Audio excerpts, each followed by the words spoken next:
Hi, everyone. Welcome. It's Carol. Hello, everybody. Hello, hello.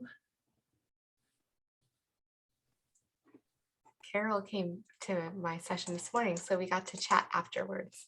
That's great. Hi, everybody. Hi. Hi, Good to Bill. see Hi, Kimberly. Christina, Kathleen. Rachel, you're in here twice. I know my internet is stupid. Well, we're going to go ahead and get started in just a minute for sharing about communities of practice, shifting practicum and fieldwork together in the virtual space. And we'll be highlighting a lot of different information that some of you might be familiar with and it might be new to others. So we can kind of meet the team now on our next slide. Renee Marshall has been a big part of the effort, and so we wanted to include her, but she's running the conference right now, so we expect her to be maybe in and out, right? So I'll go ahead and introduce you to Rachel Johnson. Hello, everybody. Rachel Johnson. I'm at Ventura College, and we've been part of the early childhood community of practice since last March. Hi, everyone. Shannon Turmon. I'm at West Coast College Lemoore, education instructor, and working alongside Megan through the education cooperative this last year and a half. And I'm Megan Kaplinsky. I get to teach education classes at Long Beach City College and work with these ladies on a lot of things community practice wise. So we're going to go ahead and jump in with a Jamboard, and I'll turn it over to Shannon. Thank you. So we want to kind of question you and ask what's been going on at your campus and if they have prepared teachers for the virtual space. So we're going to drop into the chat box a Jamboard for you. I had it up, Megan, and now I don't see it. Can you drop it in there for me? Thank you. When I shared screen, I should have moved it over. So right there, if you could just click on that link and let us know how your campus has helped prepared your instructors for the virtual space, that would be wonderful. Just trying to take a quick poll, see how things are going, and continue to find other ways to support and grow our community of practices.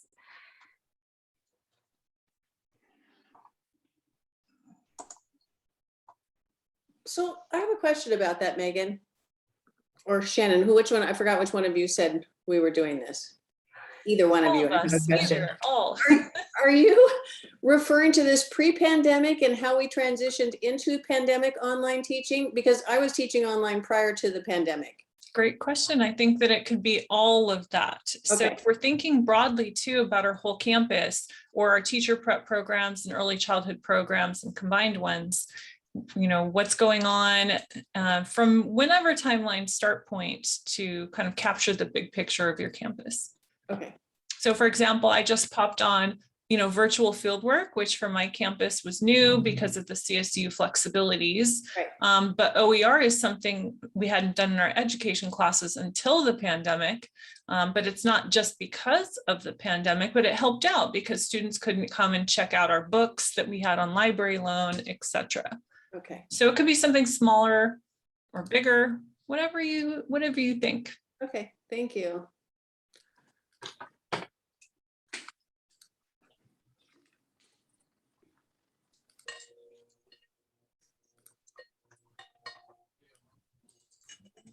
think while we respond to that, well, we can continue to move forward. Do you want to go over the agenda, Megan?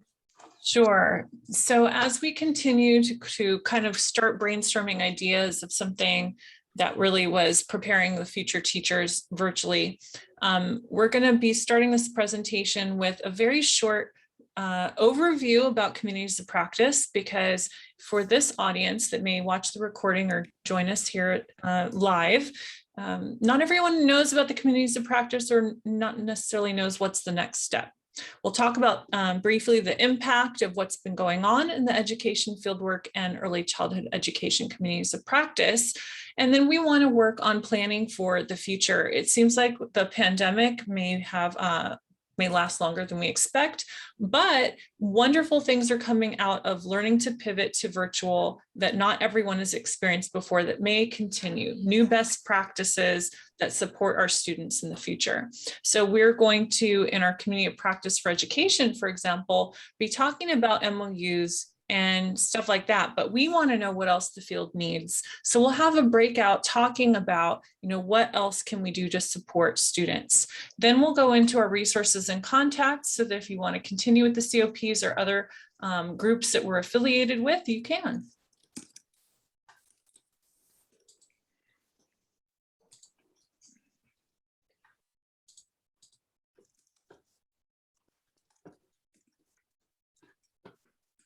So let's take a second to, before we jump to history of the communities of practice, take a second looking at how we've already been preparing teachers in the virtual space on our Jamboard.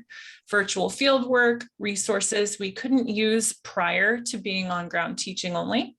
And a lot of folks that have had more experience with online learning or doing more professional development for faculty for that interaction.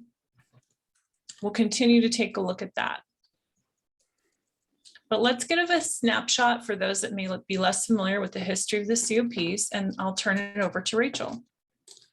So the COPs for early childhood actually started with my counterpart. I'm co-chair of the department.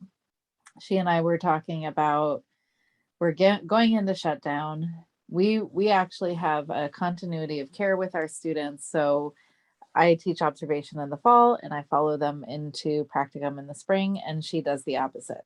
And so it was her turn to teach practicum in the fall, and she was like, oh my goodness, we're in lockdown. We don't know what this is going to look like.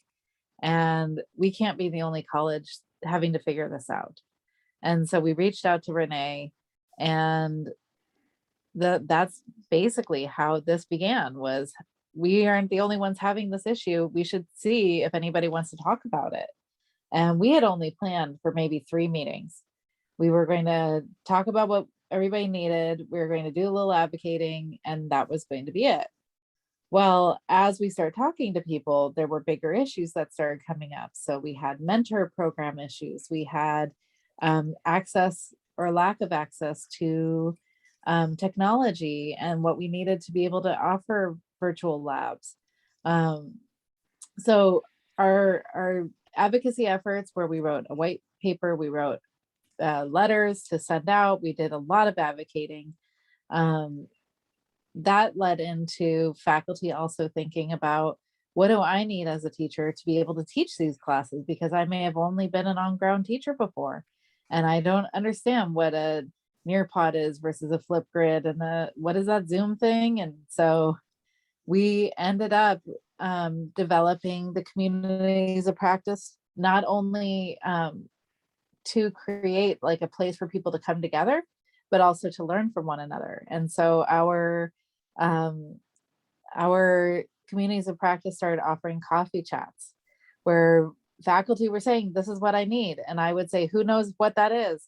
And we would have somebody come in and present. And so every presentation that we did, every coffee chat has been fueled by faculty for faculty across the state, which has just been incredible. When somebody says, I need to have this conversation, and we start hearing people say the same thing, it's like we can create a space for that. And that's one of the beautiful things about our coffee chats, is that it's really more about having space and time. And so for example, I was in a meeting yesterday and people were starting to talk about, how are we starting the year? We had a huge shift where the mentor program was going to go away and then it was coming back. And so people had one plan in place, and now that we've had the summer and things have shifted. So we are actually offering our first coffee chat of the year to give space for people to just be able to regroup around the practicum class. So it's the COPs, and I'll let Megan and Shannon talk more about the EDU, since they are the guiding force behind that. But the COPs really all are about listening to the field, responding, and giving time and space.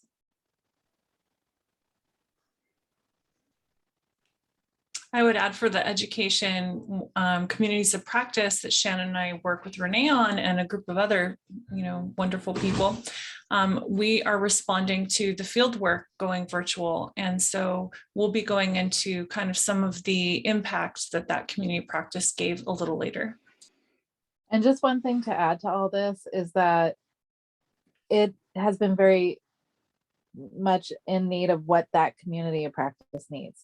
Megan, Shannon, and their team developed this incredible resource, which they'll talk about. But when we brought it to the ECE group, they didn't want that resource. So that's why we didn't move ahead. But it hasn't been one place everybody gets everything. It's been, what does our community need? And that's one of the huge things that I love about what we've been doing.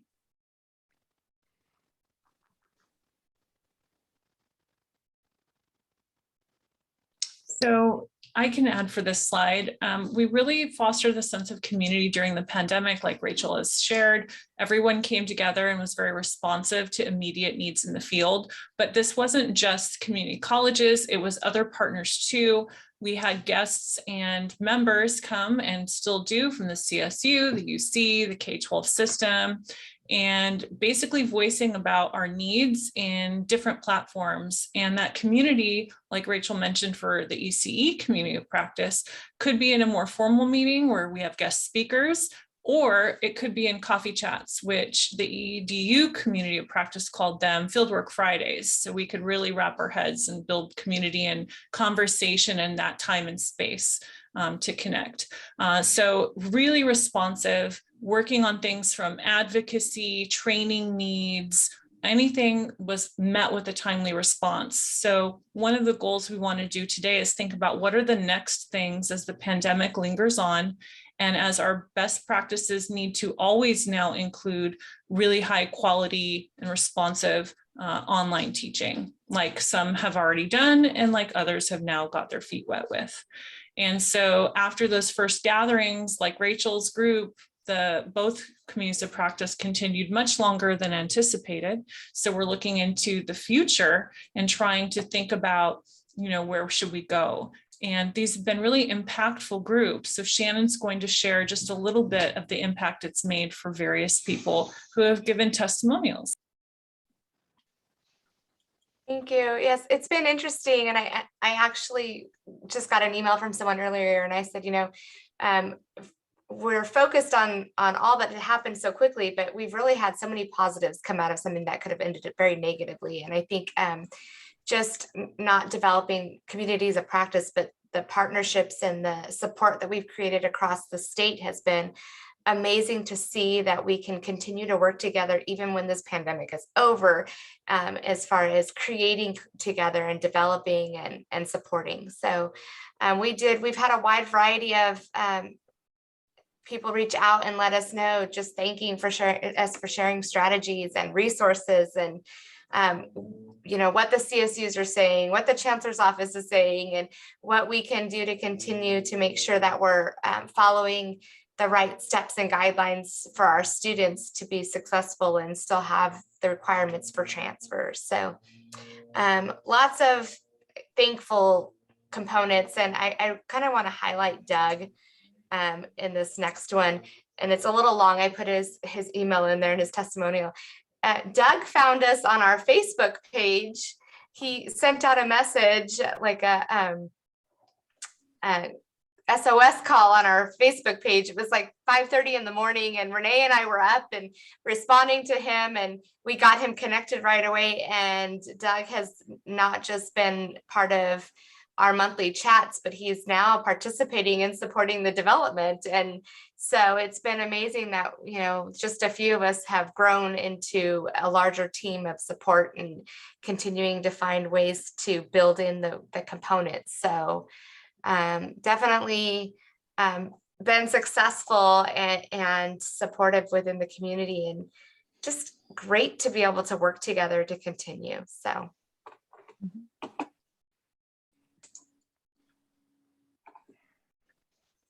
The next component that I get, that we talked about and Rachel mentioned was that Megan and I worked together to get a Canvas Commons project out.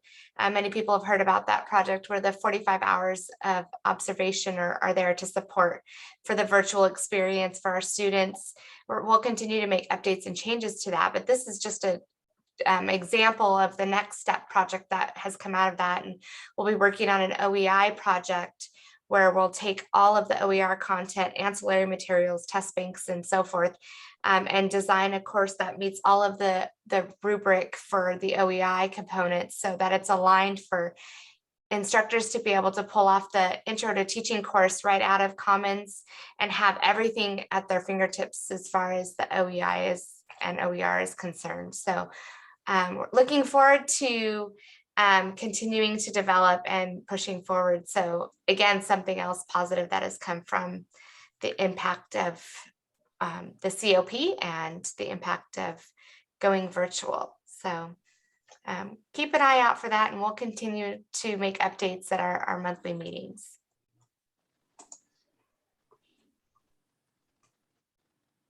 Rachel, do you want to share your website? Sure.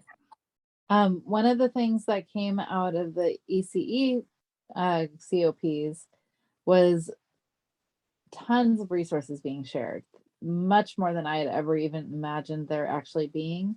I know at the beginning of the pandemic, I was really very scared at where am I going to find this? Where am I going to find this?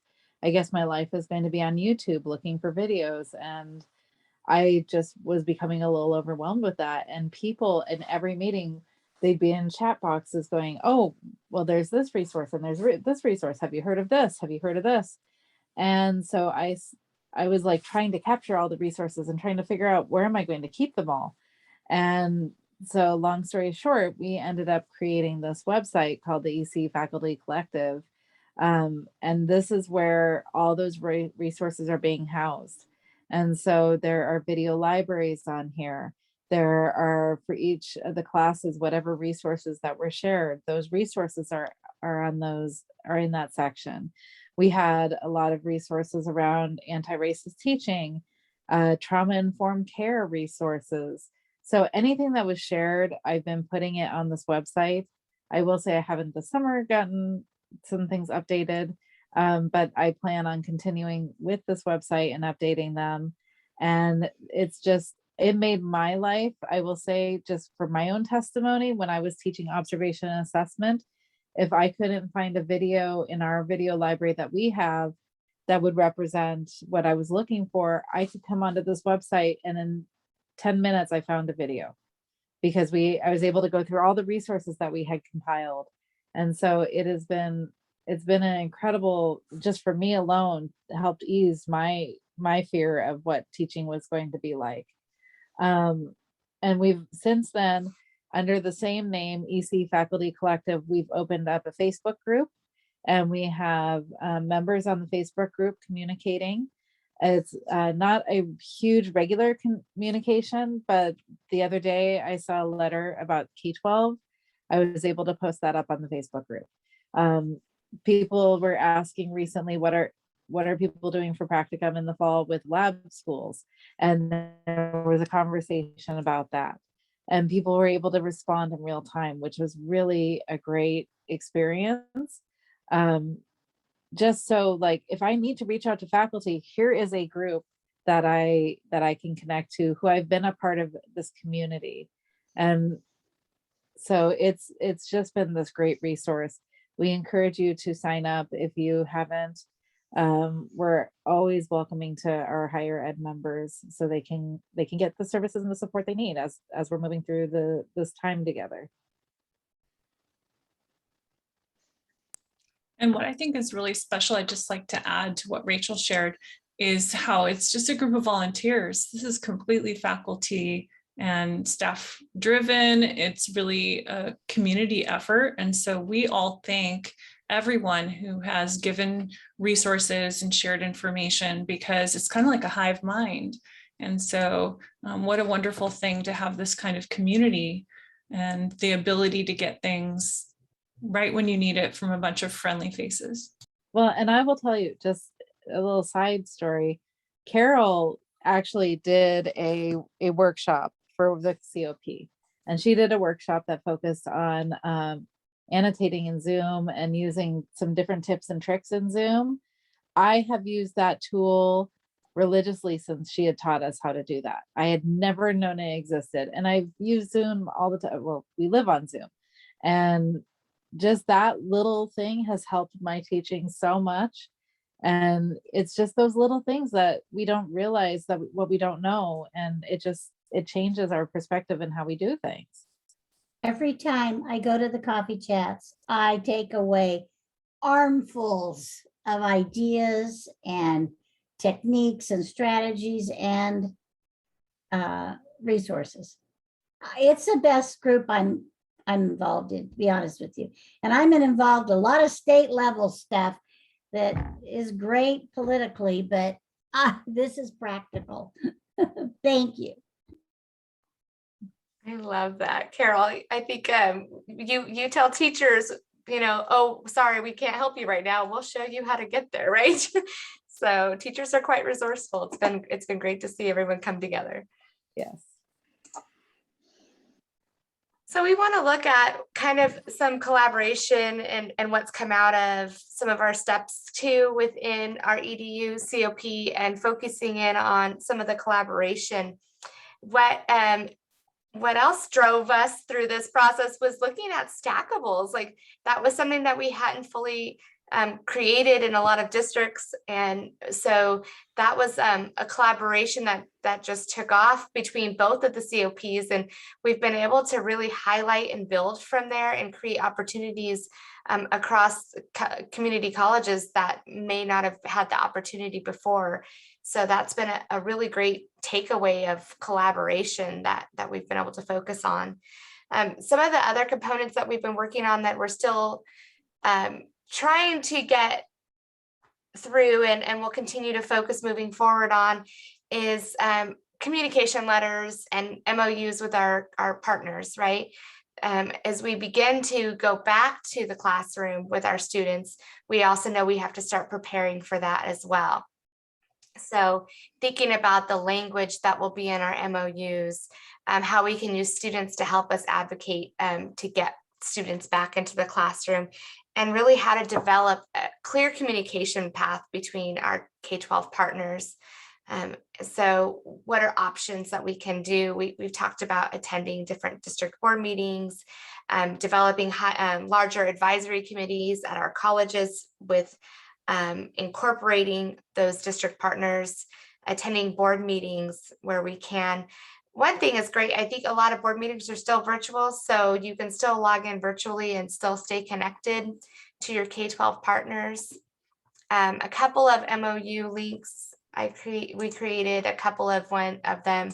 I'm hoping I shared the link right. I'll add it into the chat box.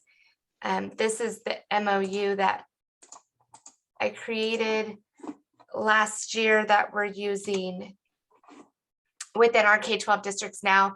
I have it in place with 2 K-12 charter schools, public charter schools. So we're making it work in certain spaces. And some of my students are just creating lessons and content and sharing them with elementary school teachers.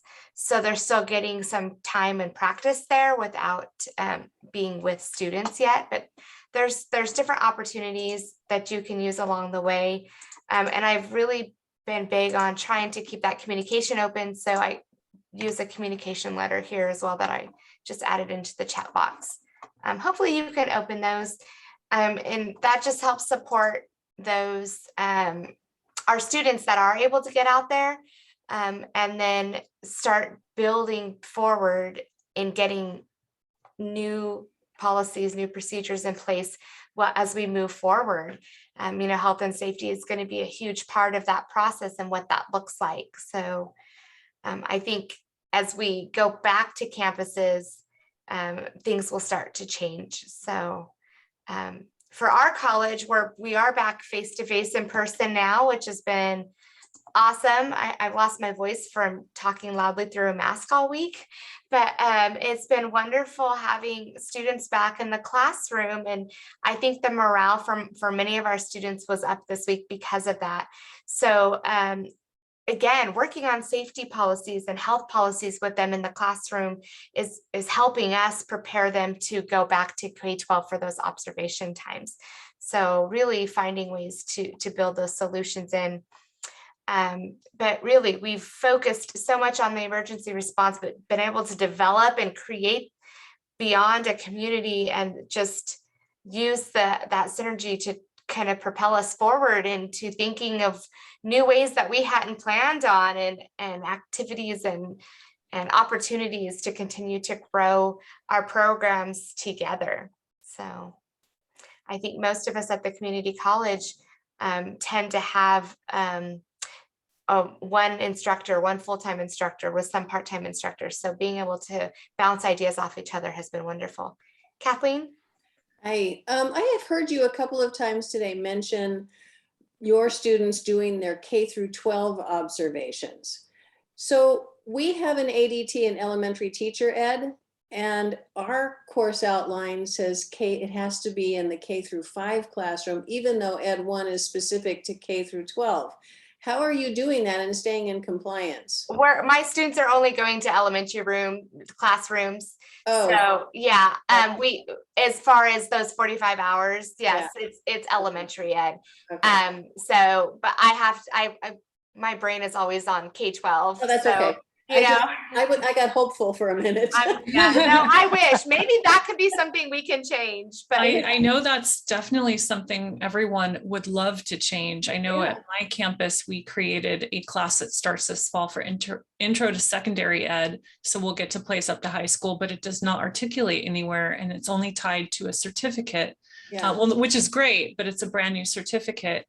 So that we had something to offer students that want to explore. So it's 2 units with 15 hours secondary. And so we're still working on placement, seeing if things are open this fall or not. Okay. All right, thanks. Thank you, Kathleen. Great clarification though, because we know the CID for the 45 fieldwork hour class, we need to make sure that we're getting that, class articulated. So yeah. Yes, but it's hard because we also want to make sure that our students that are interested in single subject, that we are giving them opportunity to understand what that looks like as well. So I'm going to put in the chat the other Jamboard. We had our earlier Jamboard with an opening question. That's great. People have been adding to that. Let me know if I gave you the second one. Shannon's going to describe what we're doing next. And we may not do all 3 rooms, but no, yeah. How did it open? Is there a thumbs up? Did you get into a new Jamboard? Awesome. I'm trying to pull it up. So I have links in the chat now. Perfect. Thank you. So we were hoping that we could we'll probably try to break into 2 groups today instead, and look at kind of breaking out, like listing resources that would be helpful for virtual face-to-face courses, virtual and face-to-face courses, and kind of answering some questions. So we have 4 questions on those pages, and I think we could probably break out. I don't, do you want to keep ECE and EDU separate, or do you want to keep us together? I don't know. What does everyone think would be more useful? The goal of this Jamboard is to gather ideas for both COPs so that we can think about how to respond in the field as we move forward. So knowing what's worked, what would be helpful, that's going to help us to shape what the field is looking for, and to advocate it with other groups that we're part of too, for all of us. Yeah. I think if we kind of focus that way, then maybe we can break it apart within there. So Rachel, I'll have you lead the ECE one, and I'll have you look at page 2, and then Megan and I will use page 3 in that Jamboard. Is that okay? Perfect. Okay. I was going to say we could just be on one Jamboard and just use different colors for ECE versus EDU. If it'll fit on there, we could do that. What do you want to? Oh, you mean so mixed groups and like use pink for EDU and yellow for EC? Yeah. Okay, then mix this up, Shannon. Okay. Let me. We'll be in our rooms for less than 20 minutes, but a quick kind of dump of ideas of what's come out through this conference of what you need, and it can go beyond our classes and extend into other groups and levels. Yes. Okay. So, oh, Rachel, I put you in 2 rooms. Hold on. Oh, because there are 2 Rachels. There's 2 Rachels. Let me move her. Yeah. Okay. Now I think everyone's where they need to be. All right. All right. So I'll open those up and I will join you in just a second in one of the rooms. Sounds good.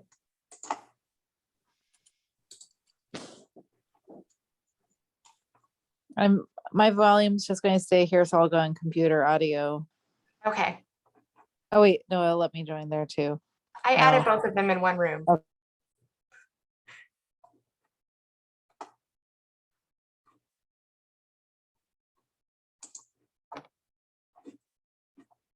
Gosh, I'm forgetting.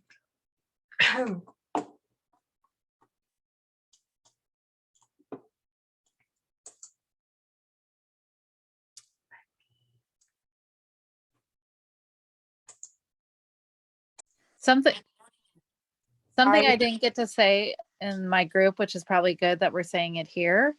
In the EC Faculty Collective, on the video libraries, I wanted to make sure that I said to our EDU faculty that there is a whole list of video libraries for EDU.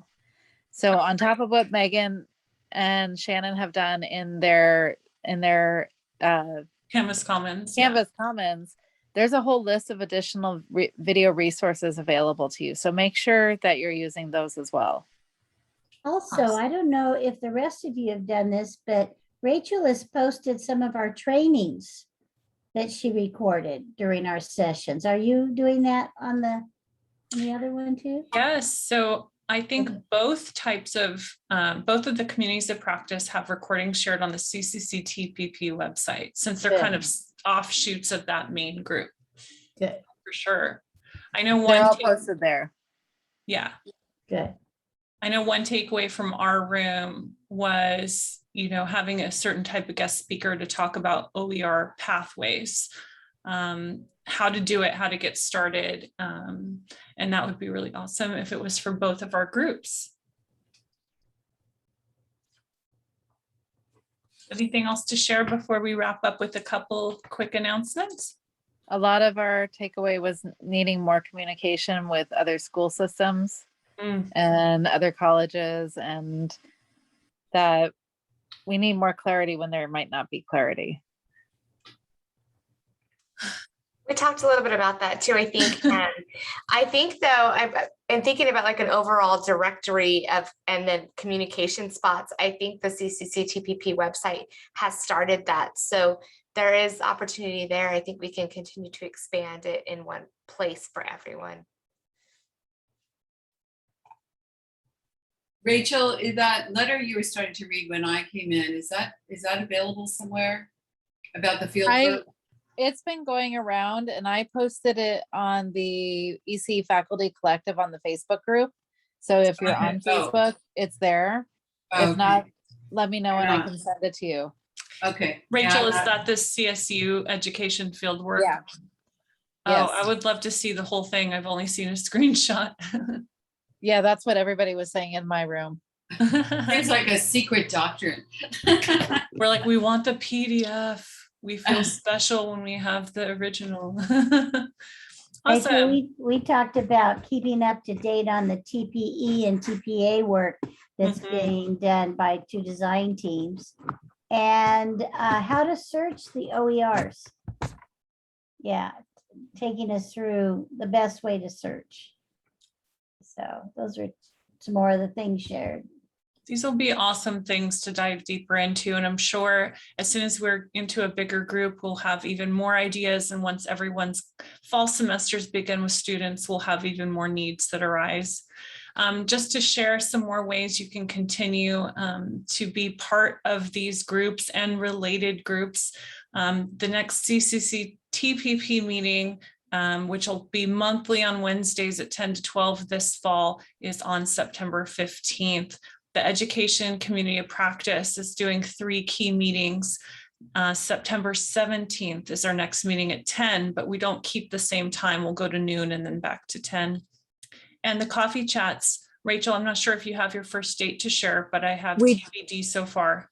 No, we do actually. I just sent it out yesterday to our community. And if you're not a part of our community, just let me know. We are on September 10th at, I have it pulled up. Hold on one second. September 10th at 1 o'clock, I believe. I said, here it is. I think it's September 10th. 10th. It's 1 to 2:30. We are going to open up a space for people to talk about practicum and talk about, now that we had all those things happen at the end of the school year, we have had the summer to work on planning and things like that, where people are landing, what they need help with to strategize, resources, problem solve. So we're going to just have an open forum for people to come into small groups and continue that conversation about practicum in this year. So perfect. So September 10th at 1 to September 10th. 2:30. And if you're not on one of the mailing lists to get this information, if you put your info in our, Shannon, I don't know if you have handy the new Google form link. I do. I was just. pulling Awesome. it up. It'll go in the chat. So if you're like, ooh, I'm only in one of those listservs, I But, yeah, don't get too spammed, but you might.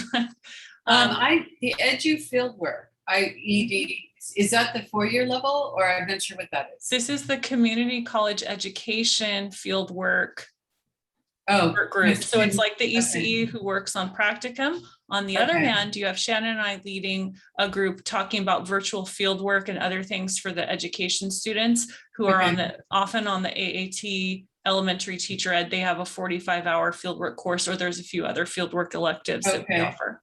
And then my naivete, what are these 3 CCs? Are these community college, TT? California Community College Teacher Preparation Program meetings. Okay, The 2 COPs spun off of the bigger group to address more immediate pandemic response. okay. So that's like the mother group, and then the 2 offspring who were meant to be temporary, but are still continuing as the pandemic surprises us and extends its timeline. Okay. On the next slide is the info that we can share with you, just highlighting that Canvas virtual shell, or I'm on the wrong slide. I'm like 4 away, sorry, Shannon. Other groups that are related to us or that we're a part of, you may want to know about Teach.LA's virtual workshop series. It's open to all students in the state, whether they're ECE, EDU. And it's especially great because it counts for field work, while the CSU provided flexibilities for the 45-hour. How do they connect into that? These are partner events. So Teach.LA is a regional group funded by Strong Workforce Programs. And just so you know, look out for information that'll be shared at the COP meetings about their virtual conference, which will be in October. CCTE is the professional organization which has many Cal State partners, for example, and we want to increase the community college presence. They do have an in-person and virtual conference coming up, and ACTEP's convening for community college teacher ed programs. And yes, that includes ECE, is virtual this year, and it's on November 19th. I'm on the board for ACTEP. You can message me for information. I'm also part of Teach.LA on the side. How do you keep all the acronyms straight? I don't know if I pronounced them correctly, but I might have, just because of good luck. And on the next slide, when you'll get all these slides, we have attached a few of the important resources to highlight so you don't have to scour the website for them. There'll be the ECE Academic Senate Resolution, the ECE EDU Academic Senate Resolution from spring, and then the Canvas course so that you can have access to all those virtual resources. Last slides. For more information, we have our info. Oh, there's the one I tried to do early. That's what our Canvas class looks like. That's all we'll say there. I know we need to get to the main room. So for more information, we'll be having Renee share the slide deck, but you can go to the website, the Faculty Collective. You can get on social media for CCCTPP. And last slide, thank you for coming to our session. We individually are always here to answer any questions. And of course, it's all our colleagues that often have the answers if we don't. So thank you to everybody for being a resource to each other. We'll see you in the main session room. Yes, thank you, everyone. We'll be sure to get you these slides so you can get any of that info that went by so quickly. Thank you. Thank you.